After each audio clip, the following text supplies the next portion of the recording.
Detajet të reja janë zbuluar nga Blut e Vlorës mbi ngjarjen e ndodhur një ditë më parë ku është ekzekutuar me armë zjarri 58 vjeçari Renato Hoxhaj. Një prej kamerave të sigurisë ka arritur të filmojë autorin i kamufluar me kapele dhe i mbuluar me shall për të mos zbuluar fytyrën. Nga kamerat shihet se autori ka ardhur nga Kodra pas banesës së 58 vjeçarit. Sipas informacioneve nga policia, në vend ngjarje janë gjetur 4 gëzhoja të goditura nga një armë tip pistolet 9 mm. Viktima ka marrë 2 plumba në kokë dhe 2 në trup. Deri më tani, kamerat e sigurisë kanë filmuar autorin i cili është larguar po nga e njëjta rrugë pranë Kodrës së Kuzumbabas.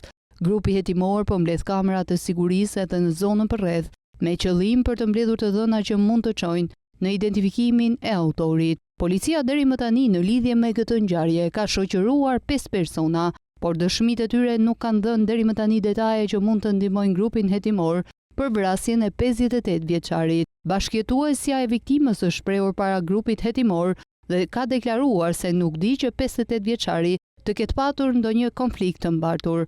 Ajo ka theksuar se ka dëgjuar të shtënat, por duke menduar se ishin fishek zjarre. Ngjarja mësohet se ka ndodhur rreth orës 6:00 kur po kthehej në shtëpi. Ai është goditur nga afër 3 herë me armë zjarri tek shkallët në hyrje të banesës së tij. 2 plumba i kanë marrë rënë në kokë, ndërsa një në trup.